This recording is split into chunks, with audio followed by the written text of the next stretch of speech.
What if I told you that a lot of what people believe about fasting isn't even biblical? That many Christians are fasting with the wrong expectations, following religious traditions instead of what God actually said. Today I'm exposing 3 dangerous lies Christians believe about fasting, things that might be holding you back from seeing the full power of fasting in your life. And listen, the third one is something I hear all the time, but it's completely unbiblical. Stick around, because by the end of this video, you'll know the truth about fasting and how to do it God's way. I'm Pastor Ted Shuttlesworth, and my goal is to equip believers to fast and pray effectively. For more free content, check out ChristianFastingGuide.com. The first dangerous lie is that fasting makes God answer your prayers faster. Now, I get why people think this. They see fasting as some kind of spiritual leverage. Like if I fast, God will have to move on my behalf faster than if I just prayed. But that's not how fasting works. Fasting isn't about twisting God's arm or forcing him to move. God isn't up in heaven saying, well, I was going to wait a month to answer your prayer, but since you haven't eaten today, I'll do it now. That's not how fasting works.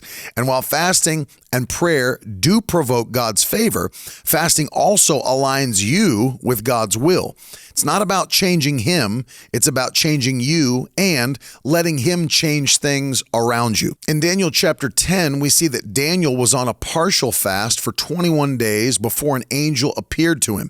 But what did the angel say? He said, from the first day you set your heart to understand, your words were heard, and I have come because of your words. So the answer was already on the way from the moment Daniel started praying, but there was resistance in the spiritual realm. Fasting helped Daniel stay in position to receive what God had already planned. It wasn't about convincing God to move, it was about persisting in faith. If you're fasting just to get an answer faster, you're missing the point. Fasting is about seeking God, increasing your sensitivity to his voice, and staying in faith for the breakthrough. If you want to make sure your fast is effective, I've put together a free fasting starter kit to help you get there with biblical fasting the right way.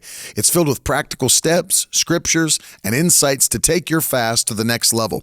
Grab your copy in the description below, and if you're ready to go even deeper, check out my book, A Complete Guide to Biblical Fasting, where I break down everything you need to know. The second lie is that fasting has to be a secret. Now, before you start quoting Matthew chapter 6, verses 16 through 18, where Jesus said, when you fast, don't be like the hypocrites who disfigure their faces to show they're fasting. Let's actually talk about what he meant. Jesus wasn't saying that no one can ever know you're fasting. He was condemning hypocrisy and pride. He was rebuking the Pharisees who made sure everyone knew they were fasting so they could appear more holy. They weren't fasting to seek God. They were fasting to impress people. And that's what Jesus was condemning. But there are plenty of times in the Bible where fasting wasn't done in secret. In Joel chapter 2, God actually commands his people to declare a corporate fast and call the entire assembly to seek him. When Esther needed to intercede for her people, she called for a fast and told everyone to join in. And when the early church was making decisions,